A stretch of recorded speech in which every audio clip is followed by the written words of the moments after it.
what really attracted us to this was the oak trees and the smallness of the city.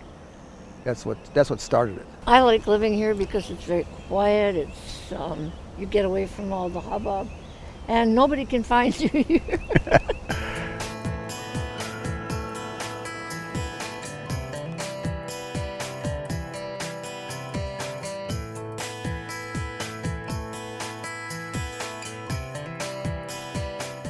I am Beth Barth. I live in Bushnell, Florida. And I am John Barth, and I live in Bushnell, Florida. University of Florida has a program, and one of the things that they have are they'll do seminars on different kind of things, and it's called Agritouti. They do it once a year, and the person came in and was talking about olives, and I thought, oh, olives. So I followed up on it and started looking around for olives. I found a lady who had these big olive trees. And that she bought when I was at work. So when I got home, we had to tend. 10 trees. There was a project there. And but she got her 10 olives that she wanted. So that's how we got started in it. And then when John's not paying attention, I tell him, well, let's go get some trees. Oh, how many? Oh, just 3 or 4. And the next thing you know, I'd come home with 20 what? or 30. And that's just how it progressed. I think the drawback with the olives is nobody really knows too much about them. Everybody's kind of experimenting. You know, it's not like oranges. Everybody knows everything about oranges and lemons and limes and all of that kind of stuff. But the olives, it's just kind of a lot of people are not doing. A lot of people don't do these, and you kind of have to learn as you go. There are trees in like Greece and that are like 400 years old, still bearing fruit. And how they don't do a darn thing with them. Just leave them grow. Shake, and that's the other thing now. People say, well, you have to have a commercial picker.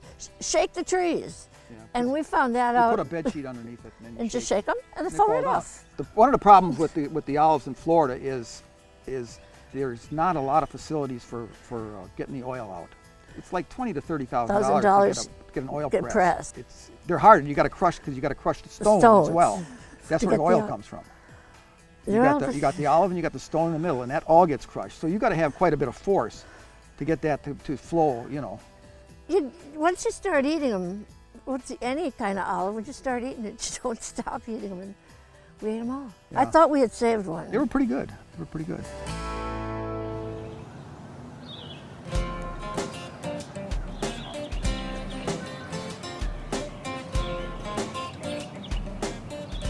Yeah, what this is it's a Massey Ferguson GC 2400 with a front bucket. I guess that's a DL 100 bucket. A few years ago, Beth made a deal with the contractor that was working downtown here, and he needed to get rid of some dirt.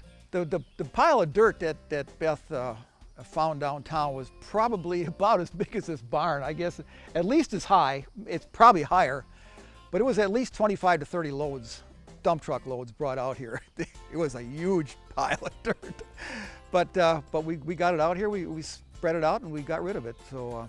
And this thing worked great, worked right through. Never stopped for a second. Versatility is the main thing. It's good with fuel. It doesn't use a lot of fuel. The maintenance on it is really simple. You know, you keep the oil changed and you keep the air filter clean, and it's just been going. I mean, the fluids are good. It's very versatile. We can do almost anything we want with it. We can get in tight spots with it, and it's big enough to get a load of dirt on it or a load of stone without any problems, but it's small enough to get around. That's the main thing for us.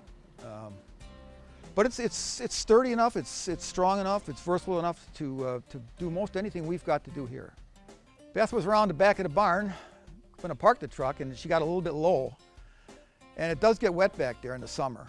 So she kind of got in there, and when spinning the back tires, it just didn't want to go, so we threw the chains on here and put it in 4-wheel drive and pulled it right out, no problem.